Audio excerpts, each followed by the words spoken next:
welcome back to our series, Two Eyes Open. And so today we're going to talk about mindset, kind of, right? Like, yes, mindset, the way you maybe manifest, the way you look at life and people that are around you, how that affects you. It's like touchy. It's like tóxicos. O tóxicas. I don't know.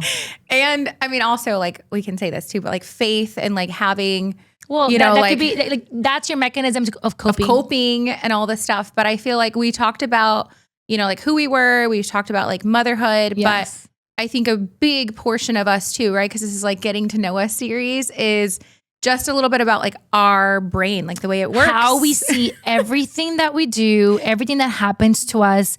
It's literally how our brain functions. Yeah. And towards everything, career, kids, marriage, life, friends, anything, any scenario, the way we are very like spiritual. We have a lot of faith. Yeah. We're very intuitive. We believe in listening to your gut, to that stomach punch in every aspect. And we've grown to be this way. We've grown to be this way. Because I would say too, like, I mean, quick question, but like, are you glass half full or glass half empty? Half full, yes. Right? Half full, yes. Half full. For everything, even when things are bad. I mean, even when I need to get like gas in the car and I'm like, oh, it's fine because now I'm getting new gas in the car and like it'll be good for it. So I think that comes with like practice, or maybe sometimes it's natural. Like I think you and I, for the most part, naturally are positive people. And I will say, like, you've actually said this before, like misery likes company. You're like, yes. and you know, no. Conmigo, no misery, no company. I don't want you. Sorry. Right? And not sorry. I don't understand that saying either. Like misery likes company. Like I'm like, because what? like, you know, I do feel like a vacuum. Negative people suck the life out of you. Yeah. But sometimes to their defense, they don't know they're being negative. Yeah.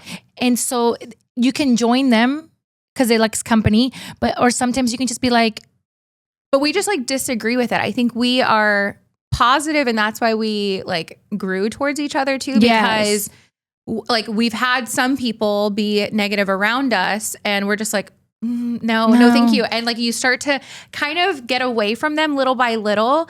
And so I feel like we've always been glass half full. But if you're not someone like that naturally, like there are things that you can do to help you get there. And so like we'll talk about not only to do that, I think the most important part is like your circle. Yeah. Your circle of friends, who you talk to, who you share things to, because it's like, are they going to be clapping for you or they're going to be just like Debbie Downers? Clapping for you or snapping at you, right? Not that way. This is cheerful. This is like they want to be. Yeah, like no, I meant like snapping. No, what did I say? Clapping. Yeah, like I'm so happy for you. Or like, oh, well, really? Well, now you're gonna do that. Like, you know, when you tell people that. Oh, for example, let's say, I'm going to Antarctica, and then somebody be like, oh, really? It's so cold there. Are you sure you want to go? It's like 20 to 5 hours. Oh my God, my back's gonna hurt. Yes. I know, por favor. No. I'm gonna be like, go to the penguins, jump in the ocean. I think you can jump in the ocean actually, but with like a suit. I mean, you know, I'm gonna be like, I know, do it. But I think like what you're saying is actually recently. Translate for me. Recently, I had to share some news with someone, right? And instead of being like super happy or just not even happy, just like a simple like, great, like happy at for least you, fake it. or like, or congratulations. Espérate. You know, I love these American sayings, and I love to say sayings. If you have nothing nice to say, don't say it. I know. But instead, what did they do? They like projected like their own experience or like their own maybe like worry too on me, and that was and you and I were like, that was so weird. Because my reaction towards it was completely different and can't relate. Like can't relate doing that to someone. Of course, like we've worried for each other. We've been like, let me give you advice, but not a sense of like dimming your light. Like, well, but there's a big difference. Yeah. I'll see my opinion on this. Whenever you get to actually be super intimate with a person soul wise, here, like we're very intimate with each other, meaning like, she can tell me like really secret things that I could have a completely different opinion and I can share with you, but it doesn't come off. It doesn't give you negative vibes. It gives you like, it gives you genuine like advice or a different perspective. And I feel like, you know, so okay, I guess we're going to the next question. It's like, how do you know?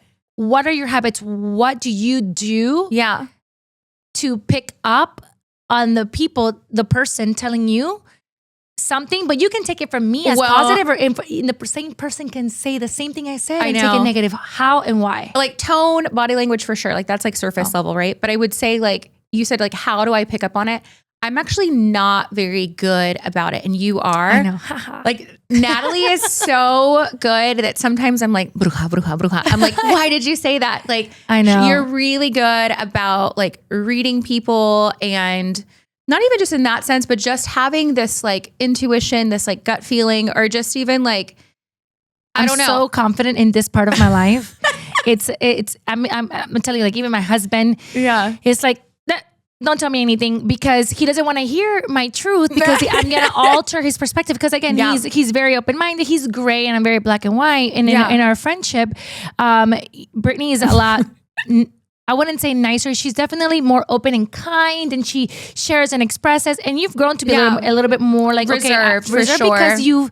because you've experienced people that are like, you're like, but I helped you, or like whatever, and they just like throw you under the bus for no reason. I think that's what's like the funny part is that a lot of people, when they meet us or they get to know us, they may take this differently. But I like my laugh. Like I try to laugh at life for anything, and I laugh at myself. She has the best laugh, and you're gonna hear it in this podcast. Hopefully, maybe. Yeah. You do have the best laugh. It's contagious. Thank you. So it gives off like contagious happiness. I used to be super insecure about my laugh growing up. It's your like, but kids, kids are like so mean. But whatever. I have a raspy, disgusting voice. No, you don't. Let's not go there. I could be like Teo Calderon rapping or something. No, she likes it. You cannot.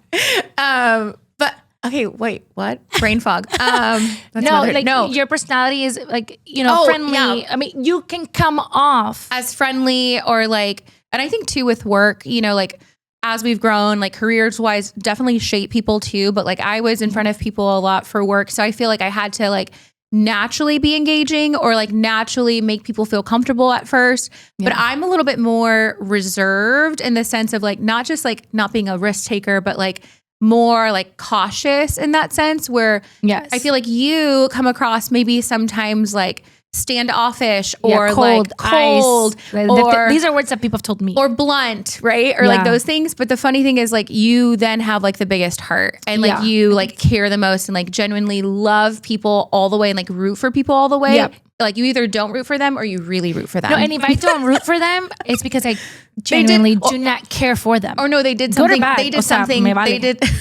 They did something to someone that you really liked. That's probably why. That's loyalty, and that's in a whole other episode. I mean, like you touch somebody that I love, and I'm not saying whether you talk about them, ill about them, or try to sabotage something in their life. Yeah. And I'm sorry that I am this way. I try to be better. I try to see I don't even try to see the gray. I'm going to be real. Like I cannot let it go. And then I can be cordial because I have manners. I can say hello if I see you at a place. Pero don't get it twisted. Yeah.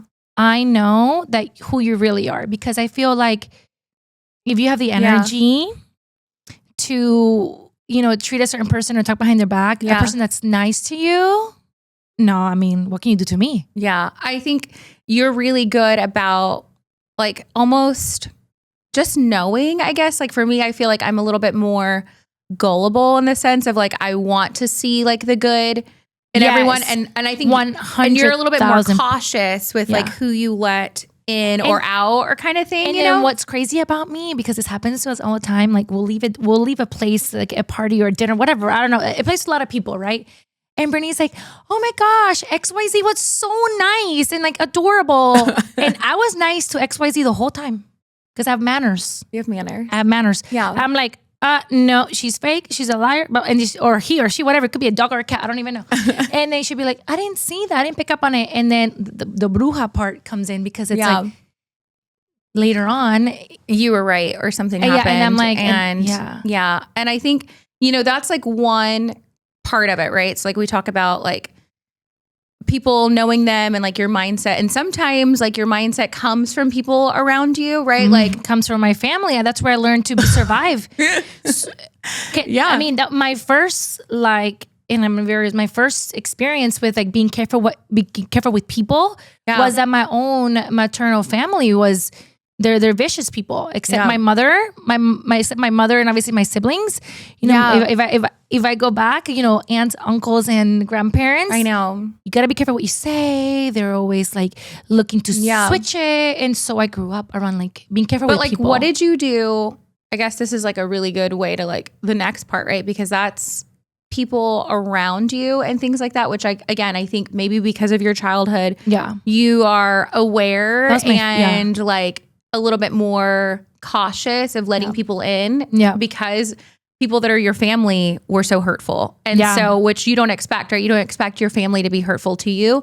So what, envious or just not rooting for you, like literally just not being literally clapping at you failing. Yeah, at you failing. Which is not failing, because failing is learning, whatever it is. But you know, just like people that are, you wouldn't think your family would be that way, or they shouldn't necessarily be that way.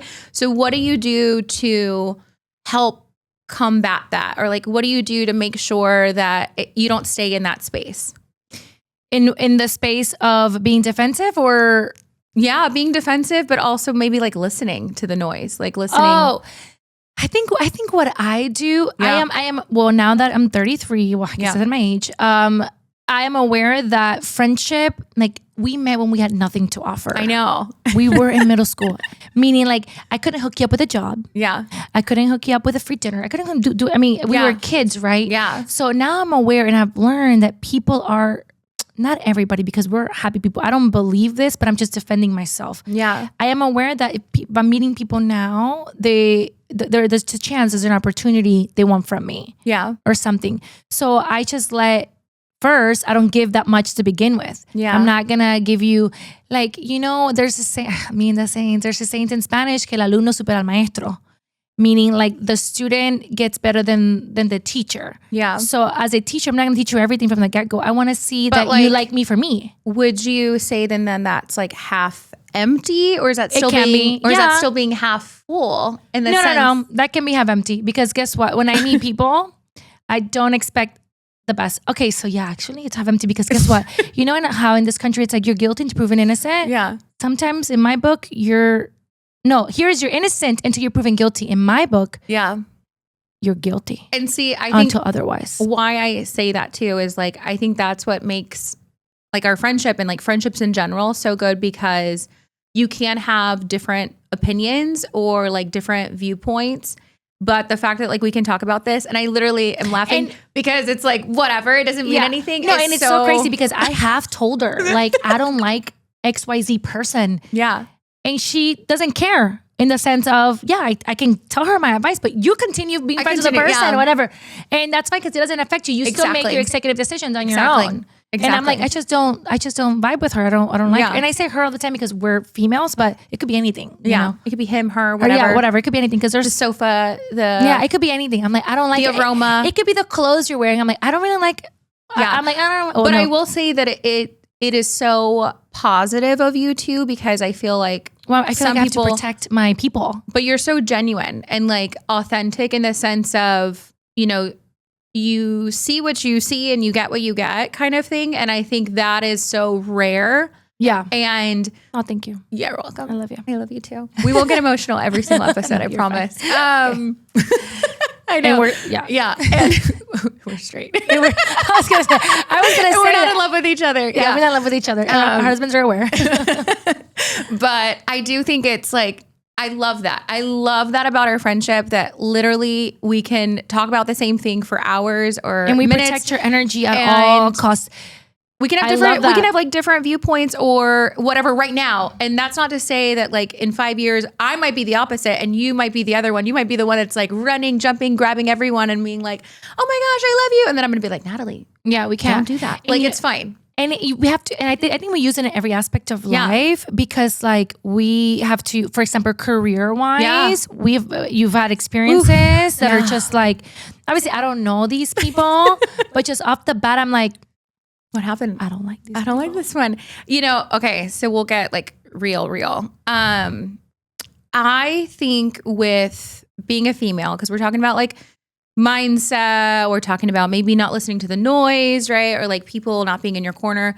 and this could just be like a general statement. It doesn't even have to be like factual for everybody, but I think it is harder for females because not only do you have people sometimes maybe not rooting for you, but sometimes you don't root for yourself. So now you're like amplifying it, right? And I'm not saying like men can't go through that. Like I know people can. I love men because they're more basic, they're more logical, they're practical. I mean, hello, we are the ones that are like usually, right? And so like but I do understand because sometimes we're not in our own corner. We're not in our own corner. So and like somebody like you need like a friend or you need like a circle or you need but that goes to misery loves company because if you're not in your own corner and you share it to me and I'm a negative person, I'm gonna keep you in that corner. Yeah. Instead of taking you out of the corner. Yeah, no, we don't do that for each other.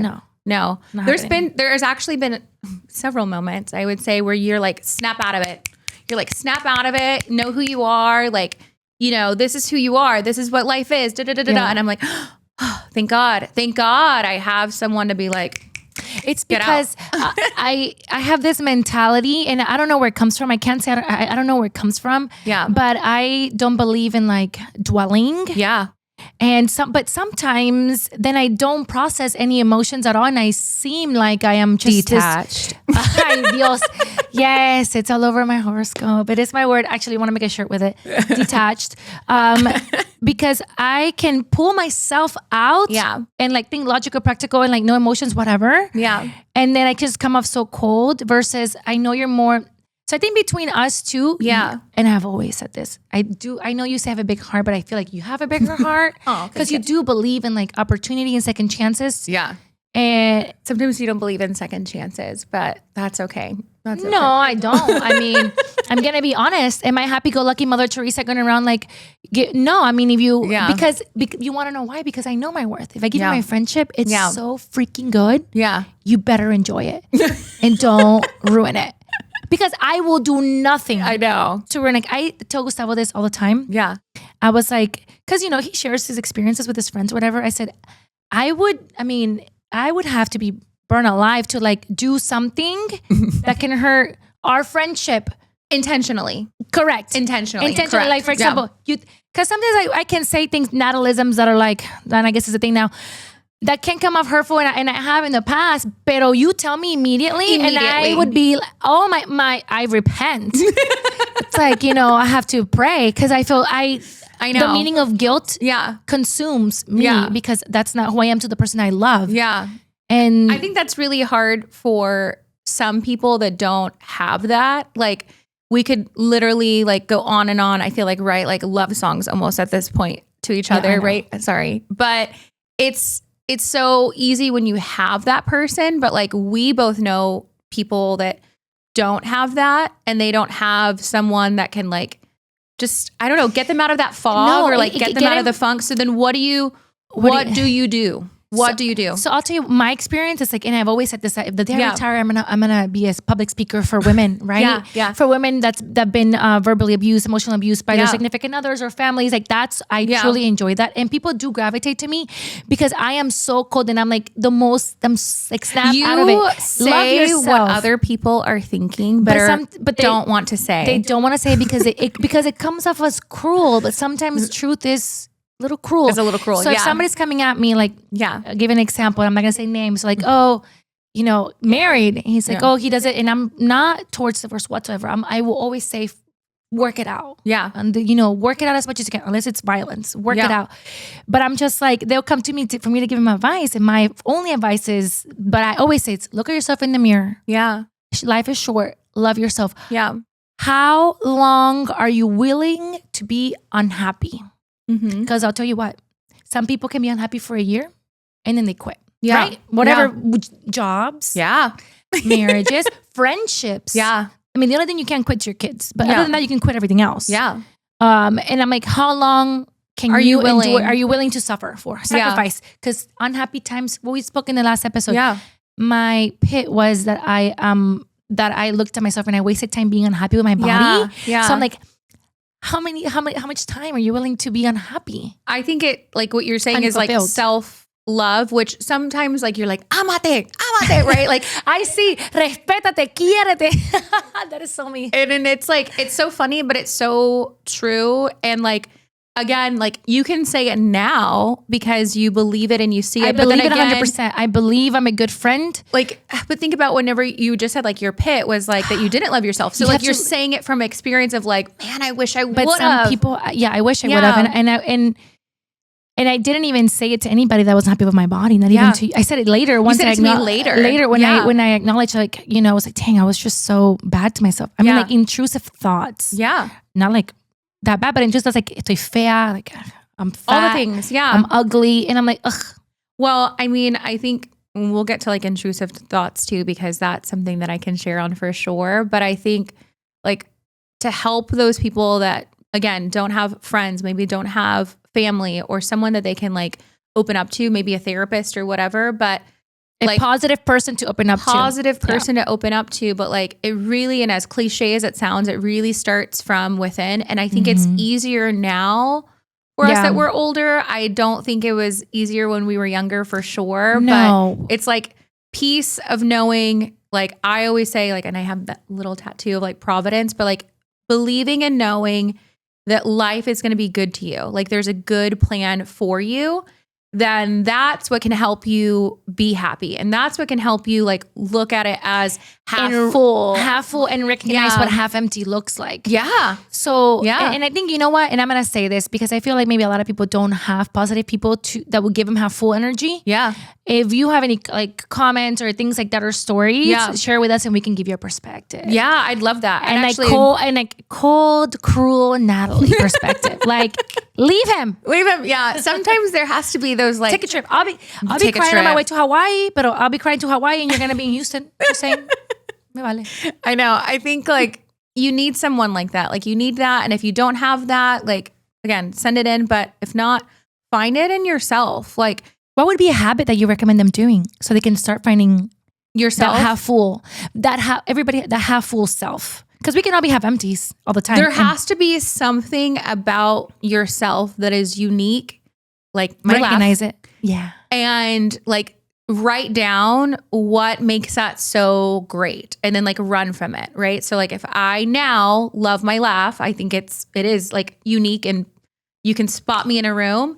I love that because it's joyful. It's something that like I think a lot of people want to be around too. Correct. And it may have been an insecurity before. So like find something that makes you unique, that is positive, and then from there stream like other things. Like what can you do that will amplify it?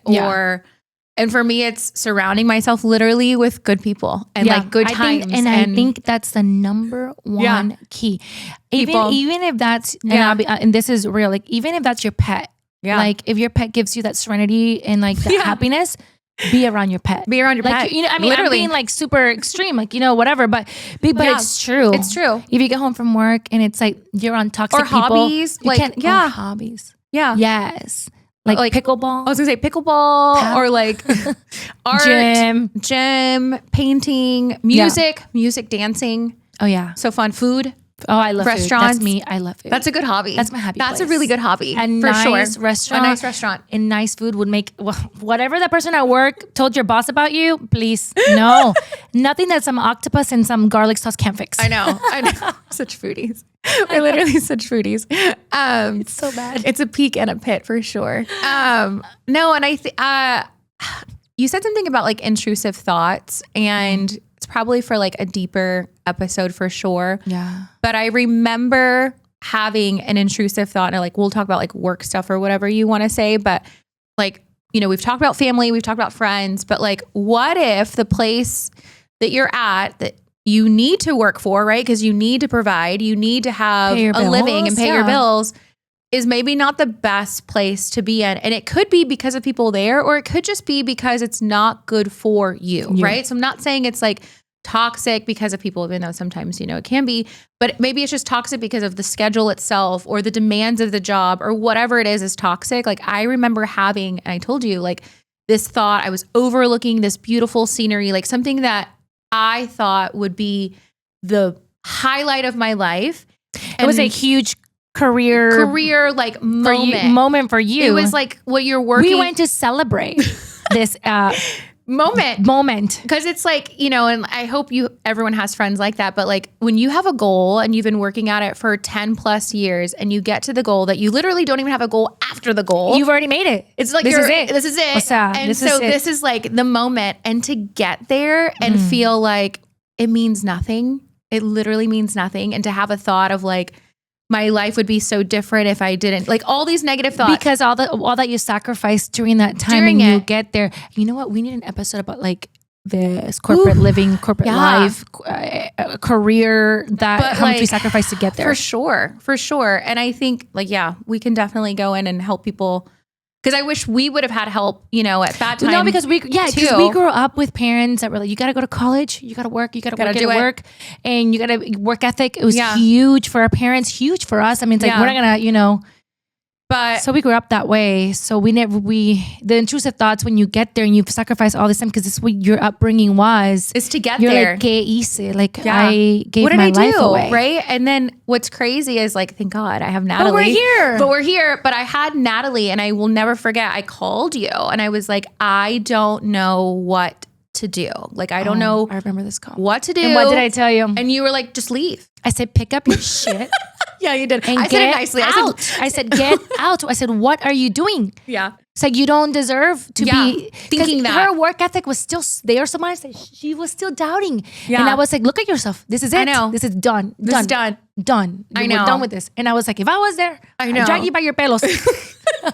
Literally. She was in another city. I couldn't drag her. So halfway across the country for sure. So I feel think that was a kickoff to all of this, by the way. Literally. I think it was that. You know, so like for me, I recognized having thoughts that weren't my thoughts, just like you recognizing when you were talking about half full and those were half empty. Half empty thoughts, just like you thinking about when you were having those thoughts about like your pregnancy body and everything too, of like, okay, but that's not Natalie. That's not me. I'm so confident. Right? Like you're so confident and you give confidence to other people. Everybody. I'm like, you're hot, you're beautiful. Like, go girl, rock it. You're spectacular. See, like, I'm like, bella, espectacular, like the next freaking Miss Universe to anybody. Even to my husband, I'm like, you look amazing, you look hot, let's go. So like, I think it's that moment again, right? So like either find your friends, find family, love yourself, and then recognize after you love yourself who you are. So like when I had that moment, you had that moment, I was like, that's not me. That's not me. And that was like chills on my body. I'll never forget, like cold sweat down my back of like, this is a moment that I can think to myself, either I'll continue down this path or I can remember who I am and go down another path. Like, yo me llamo Brittany Michelle. Like, and yo boy. And like you said, you're like, leave. You literally said, pack your shit. Pack your shit. Get out of there. Come home. Like all this stuff. And like, I'll never forget that, you know? I know. I remember that moment exactly because to me, it was such an easy decision to make. It was like within a heartbeat. I'm like, no, just pack your shit and go. It was milliseconds for me. It felt like my life altering. Well, because you gave 10 plus years of you sacrificed time with your husband, with your kids. You worked your butt off, and that can never be taken away. Like a true Capricorn, you little goat. Climb your way up. But I think that, like, again, like, man, I'm so fortunate that we have like our friendship, but if no you don't toxic people. And if we do have toxic people, we recognize them. Yeah, you recognize it. Yeah. So I feel like we've talked about so many peaks and pits. Yeah, like we don't even need to discuss it. But I do want to say, like, you know, what makes us like who we are is our mindset and just like appreciation and knowing each other. 100%. And so like what you said is, if you don't have that, we're here for you. We're here for you. Because we understand how it goes. So let us know any weird situations and we'll help you make a decision. Yeah, literally. Pack your shit. And go. Thank you.